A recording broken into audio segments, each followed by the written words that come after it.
আমাদের রাজ্যে কে হিন্দু, কে মুসলিম, কে উপজাতীয় আর কে কুর্মী সবাইকে চিহ্নিত করা হচ্ছে, কিন্তু এখনো পর্যন্ত কে বিজেপি আর কে তৃণমূল তাদের শনাক্ত করা যায়নি বলেন সিপিএম এর রাজ্য সম্পাদক মোহাম্মদ সেলিম।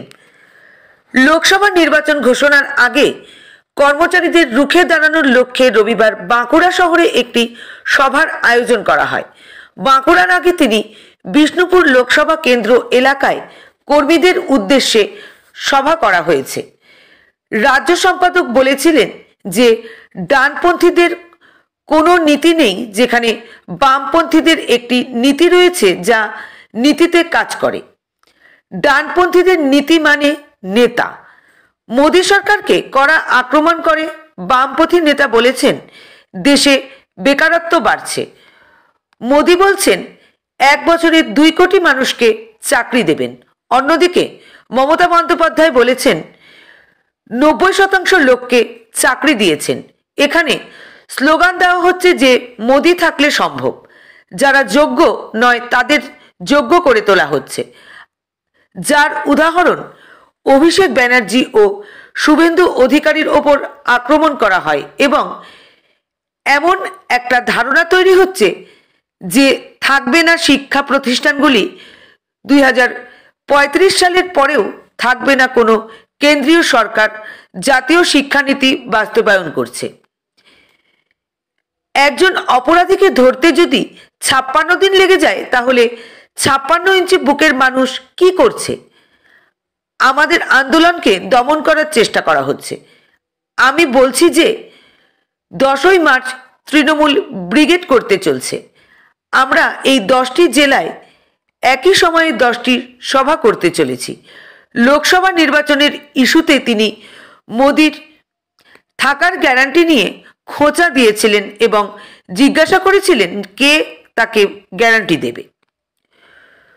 অনুষ্ঠানে রাজ্য নেতা আমিও পাত্র বলেন, সাংসদ হোক বা বিধানসভা, এই লোকেরা মানুষের কল্যাণের কথা বলে না।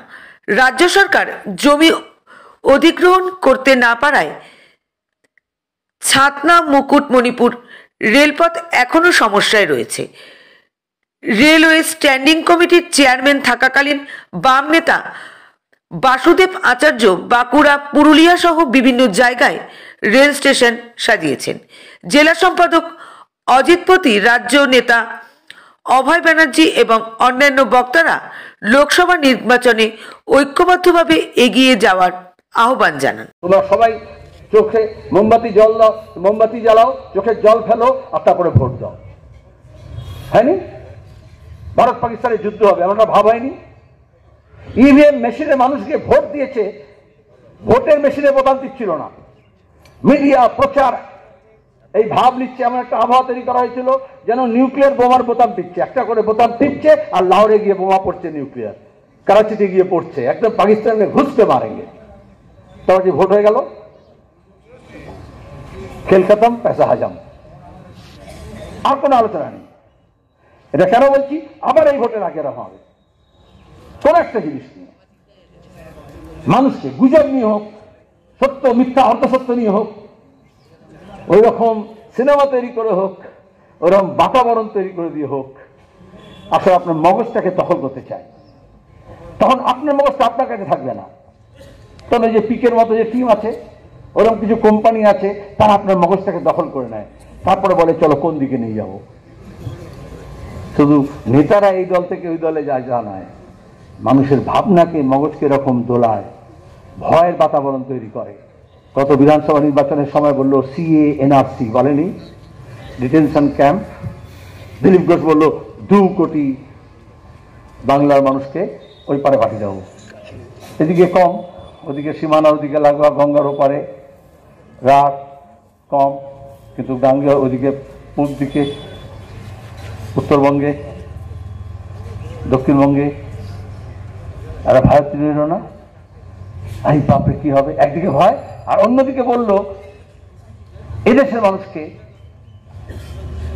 যে তোমরা সব পেয়ে যাবে, ওরা চলে যাবে, ওদের হাঁস মুরগি ডিম সব তোমাদের হয়ে যাবে, ওদের ঘর বাড়ি জমি জমা চাকরি বাকরি সব তোমাদের হয়ে যাবে।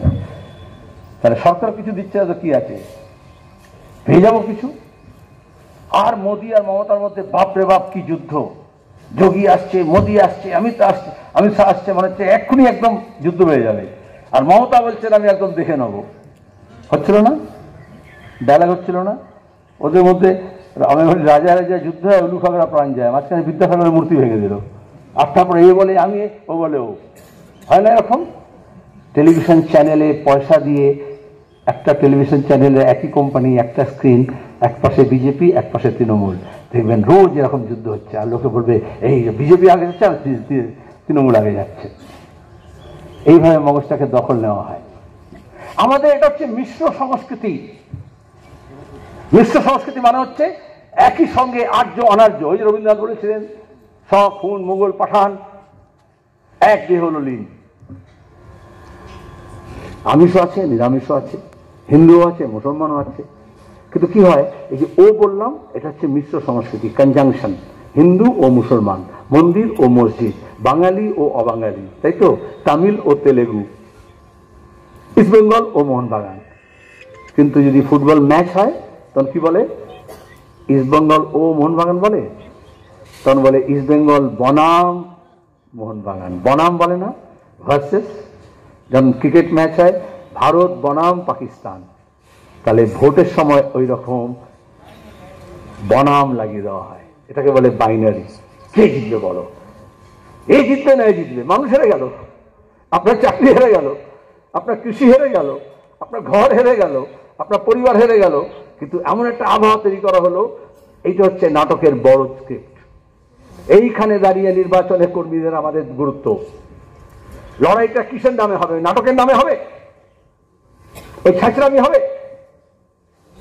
না। আমার আপনার জীবনের কথা নিয়ে হবে, জীবিকার নিয়ে কথা হবে, খেটে খাওয়া মানুষের কথা হবে, আমাদের শিশুদের কুড়ির থেকে ফুল হওয়ার মতো ফুটবার কথা হবে, তাদের মানসিক শারীরিক বিকাশ, তাদের শিক্ষা, তাদের স্বাস্থ্য, তাদের ভবিষ্যৎ, আমাদের তরুণ তরুণীদের কাজ, তাদের হাতের কাজ পাবে কিনা।